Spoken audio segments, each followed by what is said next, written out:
My fondest memories growing up, and my earliest memories is growing up in a house was, I call it almost a slum. Well, the slum, in the sense that there were no gardens, all we had in back of our house was a storage shed. And down the street was the public school. And then further 2 streets up was the Hebrew school and the synagogue. So it was all within walking distance. The synagogue was strictly orthodox to an extreme, because the women sat upstairs and they had a separate entrance,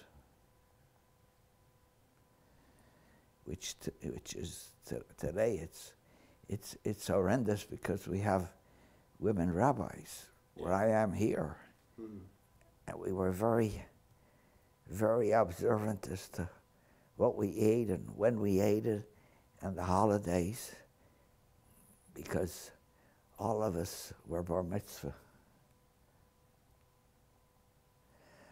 Mine was a quickie because I'd been hit by a car.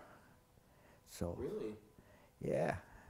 The Goyim in their own section, which is most of the town, were mixed.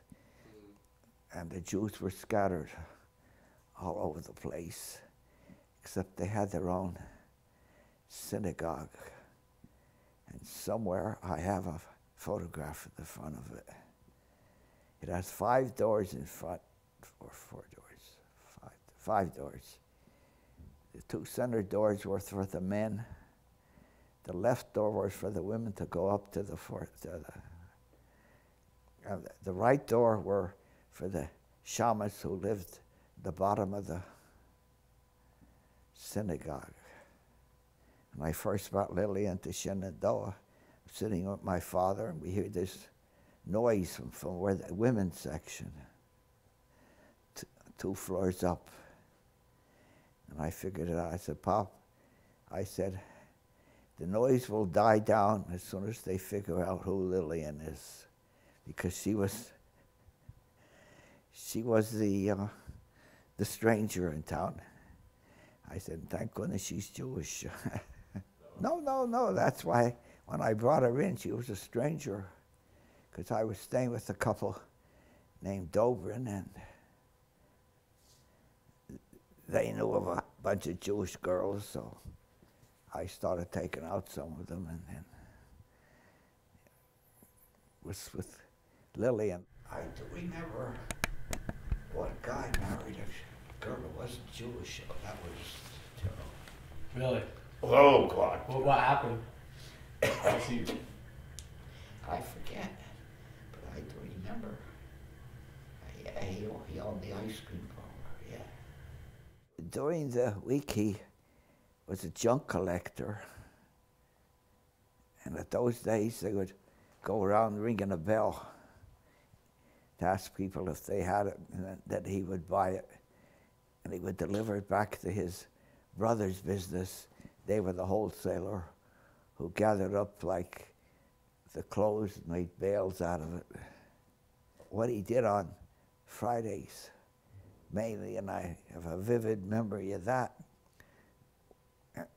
there were a lot of Gentiles there of Catholic faith who could only eat fish on Fridays.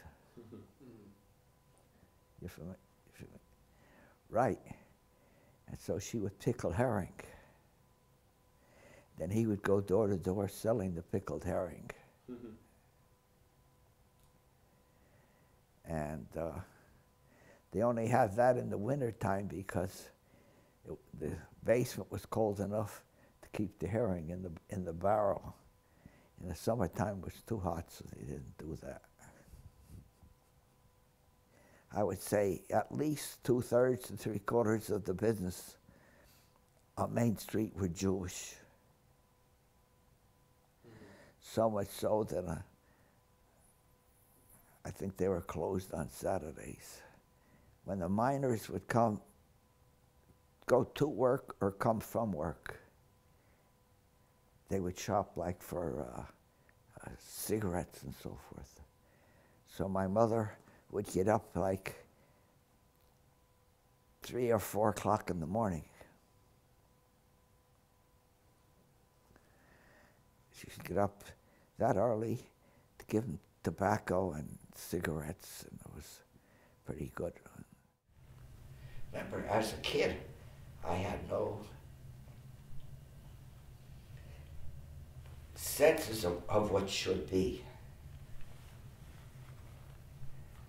What do you mean by that?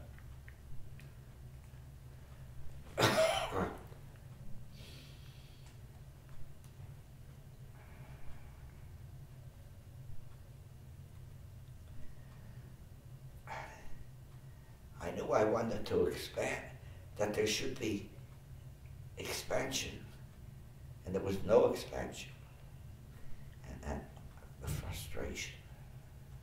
My frustration was I felt boxed in the sense that there's no place we could go and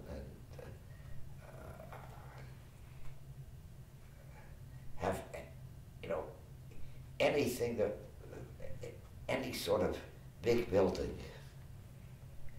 because couldn't go out, and even if we did, the ground was unstable.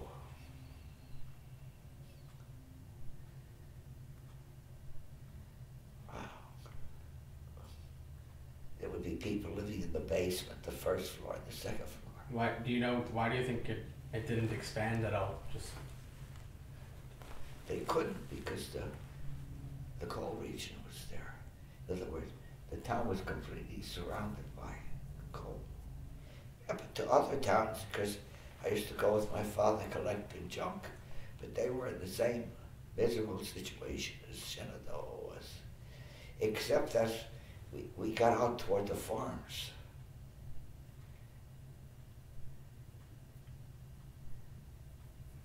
And I never questioned why a farmer could have so much land and how trapped we were in Shenandoah. I never did question that. I wrote my master's thesis on analyzing where Shenandoah was going. And the biggest problem I had was defending the thesis to the committee giving me my MBA. Mm-hmm. And I said the reason was I had nothing positive to say about it. Anybody or anything that was positive for it had left. As kids like myself were growing up, become more educated, there was no work for us to do in Shenandoah, except the coal mines, so we just all picked up and left. Like I was in Cleveland, and older brother went to Harrisburg. Since you got out and you got educated, what would you think of someone that's still there? Like, why do you think people stay in Shenandoah? Stay in Shenandoah? No reason to stay in Shenandoah. Why do you think some people did? 'Cause some did.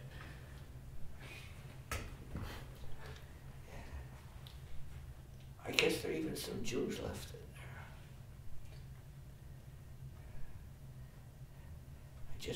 I think it was just more convenient for them to stay. Mm-hmm. That's my only guess. But I'd say with me, with a degree from Penn State, I couldn't get anything in Shenandoah.